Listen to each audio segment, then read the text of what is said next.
Now, final review is The House of the Dragon. Robbie. Yes, House of the Dragon is the much anticipated prequel to Game of Thrones, which is set 172 years before the birth of Emilia Clarke's Daenerys Targaryen from the previous series.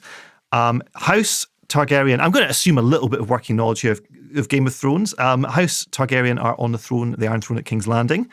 And this is telling the story of their downfall.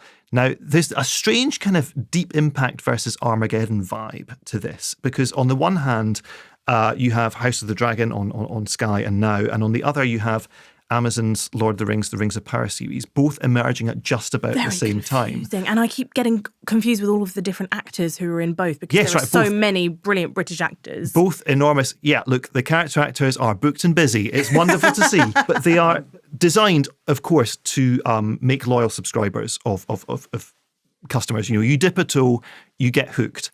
And we know all about that here on Kermode and Mayo's Take. Unlike the original Game of Thrones, I dipped my toe, and hooked is what I was. I'm in a kind of I think a slightly unusual position to review this, in that I hugely enjoyed Game of Thrones, but I never finished it. The reason was I had kids halfway through, and it was just one of the things that fell by the wayside, like hobbies, fun. Life. Exactly. So I'm very kind of on board with the vibe, but where did you get up to? Where did we get up to? I think it was about season 4. Oh, okay, so you still have So certainly the enormous epic stuff, after which this has been modelled. So this is the DP on these is Fabian Wagner, who was the DP on a lot of those kind of enormous, bombastic later episodes. So it's very much kind of picking up where that left off. There is no kind of tease or slow build to this whatsoever. It opens with, CG dragons flying over King's Landing in these splashily extravagant CG special effects sequences. But this is a kind of a moment of levity before we kind of get into the meat of the story, which is that there is a succession crisis in House Targaryen. We have Cate Blanchett as Galadriel-style voiceover at the beginning. Not actually performed by Cate Blanchett, but definitely someone who has watched Lord of the Rings films. Yeah, someone has watched the intro to Fellowship of the Ring and said, this is what we need to do. So she kind of sets up the situation where there is an heir to House Targaryen, but she is not the heir that anyone desires. And here's a kind of a montagey clip to set the scene. I consider the matter urgent. That of your succession. Who else would have a claim? The firstborn child. Rhaenyra. No queen has ever sat the Iron Throne. The king has an heir, Daemon Targaryen. I will not be made to choose between my brother and my daughter.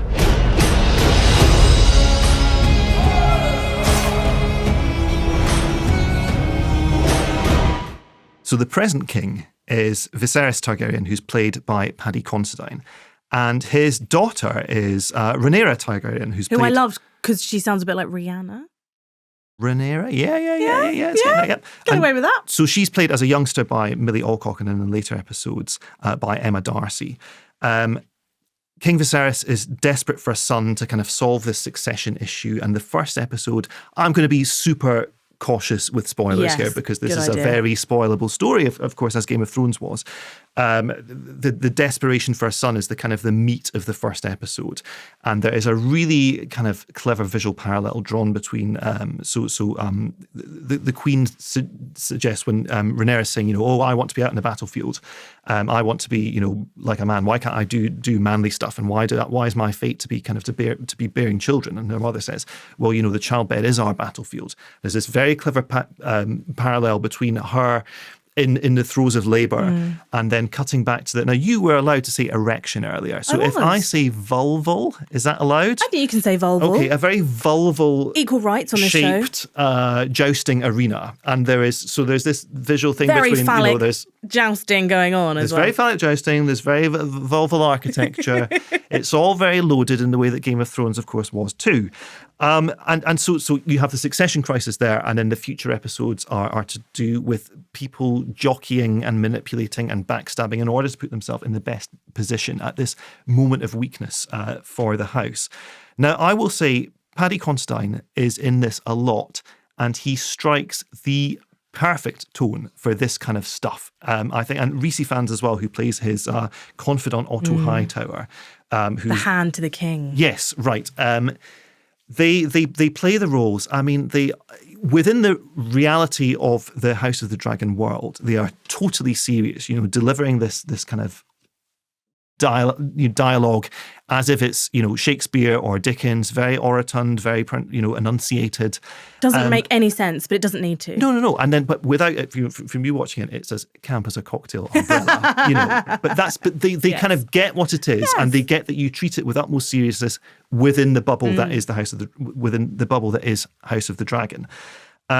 I was not entirely, and so I've seen the first 5 episodes at this point. Oh, well done you. I was not entirely sold yet on Matt Smith's character, Daemon Targaryen, who's the kind of wayward uncle. He's the brother of the king, and he is dissolute and lecherous and psychopathic, and he has been kept busy in various roles around, around the castle to keep him out of mischief. He's currently in charge of the City Watch, which is an epically bad idea because he turns those guys into this private army.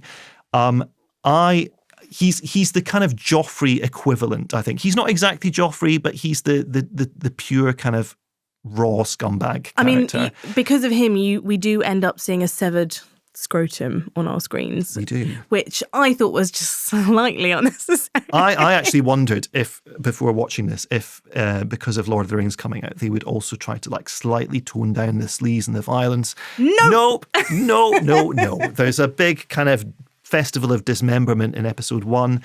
Episode 4, it gets very, very sleazy, very dirty. And actually, that's the episode where stylistically it feels like they're trying to do something a bit interesting and a bit different off the Game of Thrones template.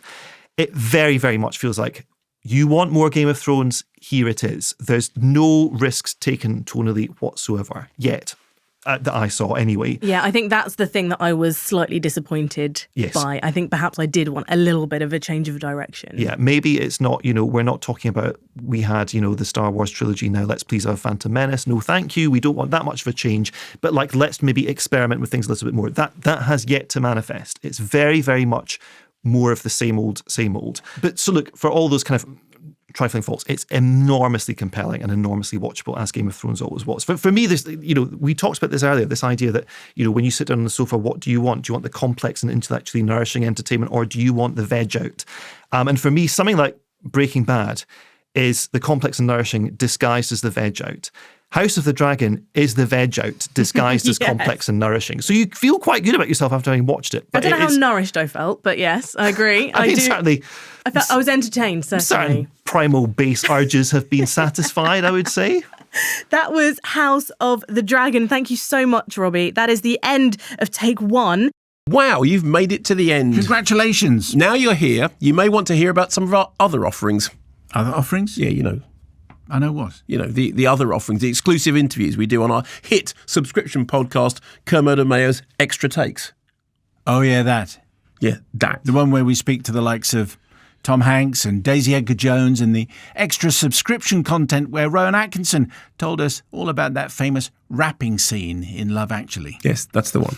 Amazing. And where would our lovely YouTube subscribers find this mystical creation? Well, I'm glad you asked. They just need to go to kermodeandmayo.com or tap the link in the description. That easy, eh? That easy. Incredible.